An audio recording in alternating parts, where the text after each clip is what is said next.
Welcome. Kasi puro narinig ko kanina. First of all, comment lang. Dapat pala ang title nyo, Election Revolution.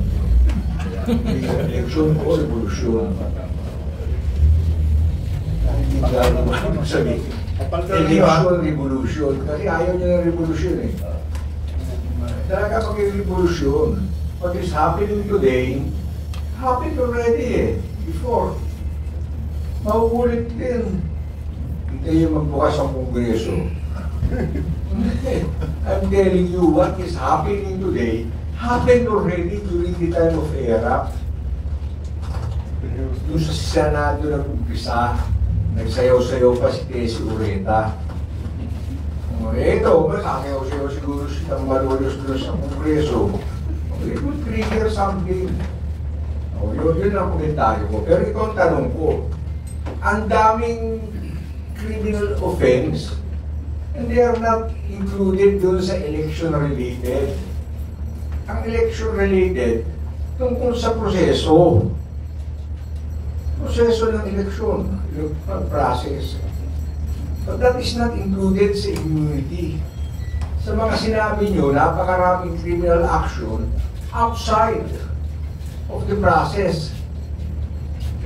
Katulad, criminal yun eh, yung itatwart mo ang tanong ko, dami nating abogado dyan sa panel.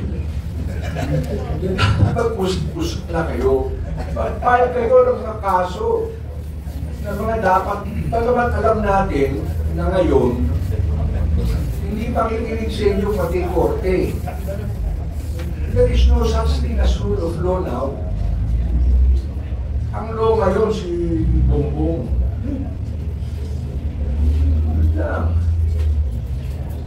Kaya ako, loyalist ako eh. Loyalist talaga ako ni Marcos. Kaya ako bilib sa kanya, nagagawa niya talaga ang sarili niyang batas. Pero tanong mo, papayagan niyo ba? Ako papayagan ko. Eh, kaya ako dito.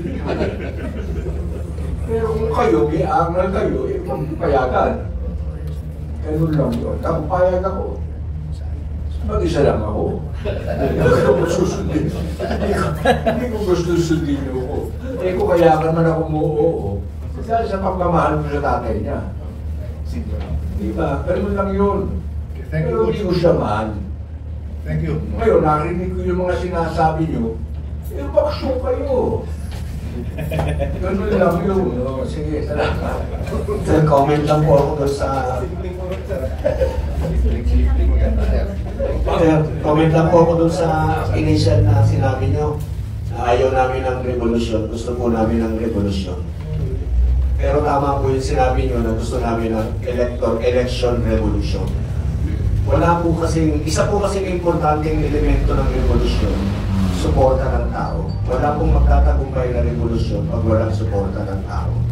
Tama po kayo, we want electoral revolution. We provide the spark.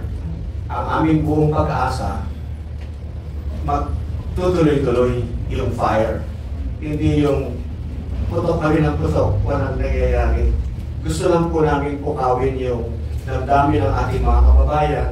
Gusto namin ng pagbabago sa halalan dahil ito ay isang mahalagang haligi ng ating kalayaan, ng ating demokrasya. Kailangan po natin bantayan. Para hindi maulit yung mga nangyari nitong nakaraang eleksyon na marami pong violation pati sa karapatan ng tao, pati sa karapatan ng mga botante.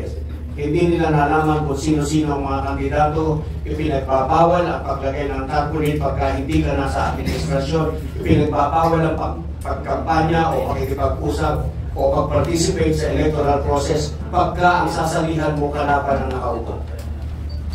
We have to change all this po. Ayaw po namin mangyari ito sa 2028, which is why we're saying we want electoral revolution. Okay, I think that's a very fitting statement. Okay, last please. Yung ano po, sa mga nagdadrive dito, kung titignan nyo yung dashboard, may nakikita kayong tachometer, may nasulat doon RPM. Ang ibig po sabihin ng revolutions per minute. Kada minuto, thousands of revolutions, no? Hindi natin kailangan maghintay until 2028 election dahil ang election, although mukhang once every 3 years, pero meron tayong batas, ang election, every year there should be 2 elections every year under 397 of the Local Government Code. Ang kandidatong tumatakbo doon ay mga proyekto, hindi politiko. Ano po yun? Tuwing barangay assembly, dapat ang trabaho ng barangay pinapakita sa tao, ito ang mga proyekto, pakbotohan nyo. Walang sumusunod doon, walang sumusunod. Pero tingin ko, mayroong isang susunod doon. Tingin ko yung municipality of Reyna Mercedes will be the first in the Philippines to implement that law. Medyo kalantangin nyo, ibigay natin ng deadline, the municipality of Reyna Mercedes, na i-implement yung batas na yun, wherein ang kandidato ay proyekto, hindi politiko. It must be done twice a year. Every barangay assembly day, every 4th Saturday of March, and every 2nd Saturday of October. Bigyan natin ng deadline yung ating superstar. Implement it, be the first in the Philippines to implement that. Another point, yung nagsasabing wala nang pag-asa. May question po si Brother Rod Cornejo, is there foreign power involved? Meron po, yung nakuumpukin yung dalawang superpowers, US and China. Yun, illegal po yun. Pero there's a legal way to do it, a lawful way to do it. For a foreign power, for a global power to intervene. Meron po sa United Nations. Ang problema natin dito sa elections, pwede natin i-attach United Nations yun. Allowed yun. Since September 21 last year, United Nations Pact for the Future, pumirma ang Philippines. Yes, pwede mag-intervene ang United Nations into domestic matters, including electoral matters. So actually nag-prepare na ako. And sana, sabay-sabay tayo at exactly June 30, 12 noon, kung transition of power from the outgoing incumbents to the incoming new batch, isend sa United Nations, lahat ng pinag-usapan natin dito, pati yung video kanina, that is allowed by international law, na hindi natin ginagamit. Yung ICC, International Criminal Court, wala pong jurisdiction in the Philippines yun. Pero, naman, nadukot nila yung President. Yung United Nations, meron, pwede natin i-akyat ang ating ginanakit sa elections. Nagtataka sila bakit hindi natin i-invoke yun. May jurisdiction sila, hindi natin i-invoke. Yung ICC, walang jurisdiction, nakadukot ang President.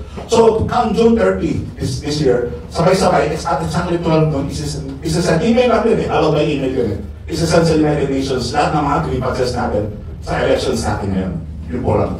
Okay, so there are okay, so I would like to end already, okay? Once and for all, this forum. Maraming salamat sa inyo. And remember, we're not suggesting armed revolution, but action revolution. Thank you very much. Maraming salamat and have a nice day. Maraming salamat dito eh.